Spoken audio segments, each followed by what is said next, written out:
لیکن ہارون صاحب جو G7 ممالک ہیں اب وہ منظر عام پر بہت تیزی کے ساتھ کھل کر آ رہے ہیں، چاہتے کیا ہیں؟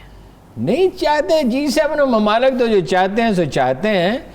امریکہ کیا چاہتا ہے؟ اصل بات تو یہ ہے G7 ممالک میں تو ایسے لوگ بھی ہیں جو چاہتے ہیں کہ چین کا ذکر ہی نہ ہو، اور کچھ ایسے ہیں جو چاہتے ہیں کہ برائے نام ذکر ہو. مگر اصل سوال امریکہ کیا چاہتا ہے؟ طاقت تو امریکہ ہے، دنیا کی بڑی اکانومی آج بھی امریکہ ہے. دنیا میں ٹیکنالوجی کے بہت سے پہلوؤں میں، خاص طور پہ دفاعی ساز و سامان میں آج بھی وہ سب سے آگے ہیں. دنیا میں سب سے زیادہ ان کے اڈے ہیں، جو ڈگال نے کہا تھا وہ دنیا کے ہر ملک کا پڑوسی ہے. وہ ایجنڈا ڈکٹیٹ کرنے کی کوشش کر رہے ہیں. وہ چین کی بڑھتے ہوئے اثر و رسوخ سے خوف زدہ ہیں. دیکھیے 60s میں سینئر بش کہہ رہا تھا نیو ورلڈ آرڈر، دنیا کا نیا نظام. یعنی اس زمانے میں کتاب چھپی تھی امریکن ہیوبرس، امریکی گھمنڈ. بعض ان کے جو دانا لوگ تھے یہ پوائنٹ آؤٹ کر رہے تھے اتنے گھمنڈ میں نہ ہیں، یہ دنیا کبھی کسی ایک ملک کی رہی نہیں ہے. اس وقت کوئی سوچ نہیں سکتا تھا کہ چین اتنی بڑی طاقت بن جائے گا اتنی تیزی سے. اب چینیوں نے سرمایہ کاری کی کہاں کہاں، افریقہ تک. بنگلہ دیش میں ان کی سرمایہ کاری کسی بھی ملک سے زیادہ ہے، سری لنکا میں، اچھا اور بہت پاکستان میں، ایران میں بہت بڑی اور ہر جگہ پہ. چینی جو ہیں جو ان کا جو منصوبہ ہے وہ اس کا ایک رخ نہیں ہے، ون بیلٹ ون روڈ کوئی ایک سمپل سا منصوبہ نہیں ہے. دیکھیے سمندروں پہ تو ایک تو اجارہ داری ہے ابھی تک امریکہ کی، اس لیے کہ ان کے پاس تو بڑے بڑے بحری جہاز ہیں، وہ جو بحری بیڑے ہیں، جہاز نہیں بحری بیڑے ہیں، شہر کے شہر آباد ہو سکتا ہے اس میں. دوسرا یہ ہے کہ سمندروں میں ٹریفک کے بعض جگہ پہ مسائل پیدا ہو رہے ہیں، مثلا ملاقہ، بہت سی جگہیں جہاں سمندر تنگ ہے وہاں مسائل بھی پیدا ہوتے ہیں. تو انہوں نے اس کا ایک متبادل ڈھونڈا کہ سڑک کے ذریعے تجارت ہو، اور اس میں ان کا سرمایہ تو ان کے پاس بہت جمع ہو گیا. فی کس آمدن چینیوں کی اتنی زیادہ نہیں ہے جتنی 10 یہ جو 8 ممالک ہیں، جرمنی، جاپان، فرانس، اٹلی، برطانیہ، امریکہ، کینیڈا، یہ 10% پاپولیشن ہے. ہمارے پاس دنیا کی 40% دولت ہے. فرق کیا ہے؟ ان کی 4 5 6 نسلیں تمول میں پلی ہیں، آسودگی میں. آج ایک ہماری بہت محترم خاتون ہے، وہ کہہ رہی تھی کہ اے سی بند ہو جاتا ہے تو میری جان پہ بن آتی ہے. ٹھیک ہے، حالانکہ وہ بہت مطلب باہمت خاتون ہیں اور بہت ویلفیئر کا بھی بہت کام انہوں نے کیا ہے. یہ جو ہے نا آسودگی، یہ بڑی خطرناک چیز ہوتی ہے. چینی ٹف ہیں، ایک نئی قوم ہے، ابھرتی ہوئی قوم ہے، ابھی ان کے عزائم بلند ہیں.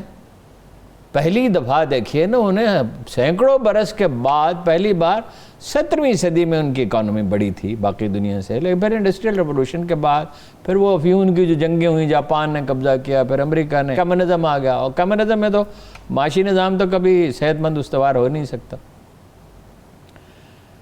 اب وہ انیشیٹو تو انہوں نے لے لیا اور حل اس کا کوئی ہے نہیں.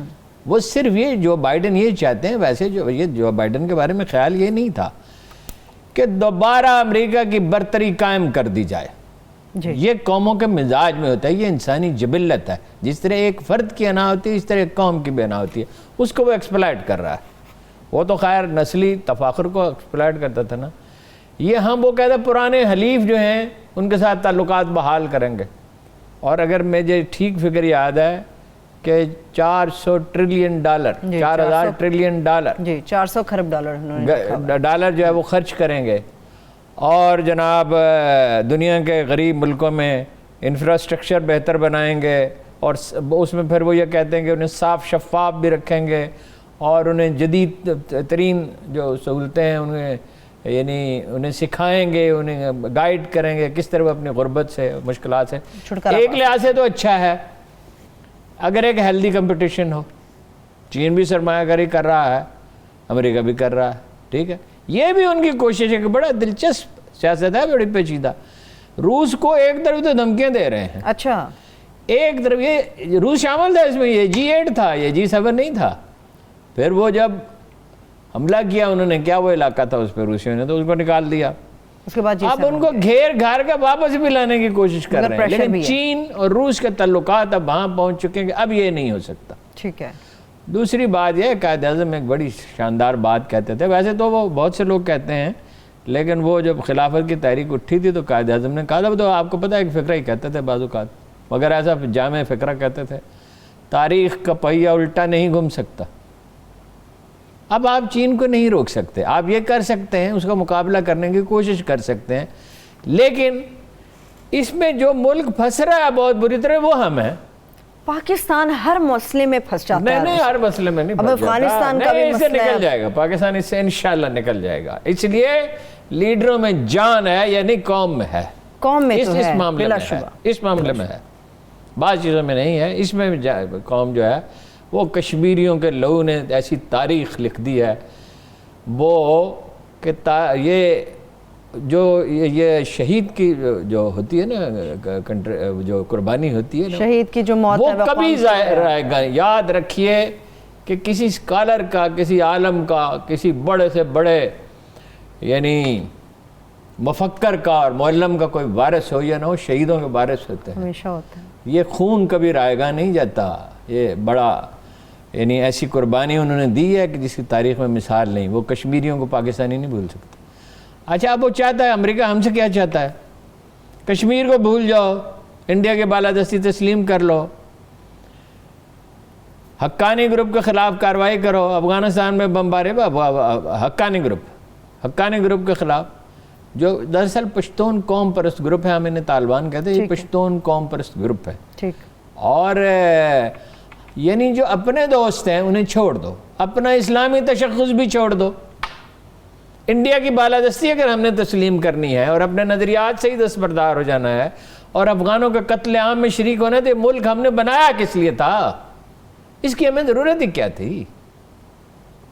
ویسے تو پاکستان کی ضرورت اب سب کو سمجھ میں آنے لگی ہے، جو کچھ الہ آباد میں ہوا، جو کچھ ہر کہیں ہو رہا ہے گائے کے ذبیحے کے نام پہ، جو کچھ الہ آباد میں ہوا، جو کچھ کشمیر میں قتل عام ہو رہا ہے، سمجھ میں تو آ رہی ہیں، سوائے جانوروں کے ہر ایک کو سمجھ میں آتی ہے۔ جانور اپنی جبلت کا قیدی ہوتا ہے نا، اس کی سمجھ میں نہیں آتی۔ بات یہ ہے کہ پاکستان اڈے دے سکتا ہی نہیں ہے، اڈے دو، ہماری مدد کرو افغانستان میں ہمارا انفلوئنس قائم رکھنے میں۔ کس لیے؟ اچھا یہاں ہیں لوگ جن کے مفادات ہیں، $6 بلین کی ایکسپورٹ ہے، کاروباری اداروں میں ان کی لابیز ہیں، این جی اوز میں ہیں ان کے لوگ، سو کالڈ تھنک ٹینکس، وہ کہتے ہیں 21 این جی اوز ہیں جن پہ چودھری نثار نے پابندی لگائی تھی۔ بھائی پابندی لگائی، اس کی وجوہات تھی، انہیں کام کرنے دو، ٹھیک ہے نا۔ در حقیقت وہ یہ چاہتے ہیں، ایک مجید نظامی صاحب امریکہ گئے، واپس آئے، ان سے پوچھا امریکی کیا چاہتے ہیں؟ وہ کہتے ہیں ذرا اسلام اپنا کٹ کرو۔ اسلام کم نہیں ہوتا، یعنی ہم خطا کار ہیں، مگر وہ اختر شیرانی کا واقعہ ہے۔ اختر شیرانی بہت بڑے شاعر تھے اور اپنے زمانے میں فیض جیسے لوگوں نے، نون میم راشد نے ان سے فیض پایا ہے، ان کی شاعری پہ اثر ہے ان کا۔ وہ بدنام تھے، والد صاحب نے گھر سے نکال دیا۔ والد صاحب ان کے علامہ اقبال کے دوست تھے، محمود شیرانی، بعض جگہ ڈاکٹر صاحب ان کا حوالہ بھی دیتے ہیں۔ بادانوشی کی وجہ سے بدنام تھے۔ وہ نگینہ بیکری ایک ہوتی تھی، وہاں بیٹھتے تھے، تو کسی نے رسول اللہ صلی اللہ علیہ وسلم کے بارے میں نا اس طرح کا سوال کیا جس میں اس کو یہ توقع رکھتا تھا کہ ان کی علی مرتبت کی شان کے مطابق بات نہیں کریں گے، تو جو بوتل اس کے بعد پڑی ہوئی تھی اس کے سر پہ اس نے توڑ دی۔ اس نے کہا تو کیا سمجھتا ہے؟ اور اس کے بعد اس میں کچھ تبدیلیاں آئیں اس کی شخصیت میں، پھر اس کی شاعری میں بھی کچھ اس کی جھلک نظر آتی ہے۔ او بھائی ہم خطا کار ہیں، مگر لے دے کہ ہمارا اللہ اور اللہ کے رسول اور کیا ہے، اور کیا ہے اس کے سوا؟ بالکل اس کے سوا ہمارے پاس ہے کیا؟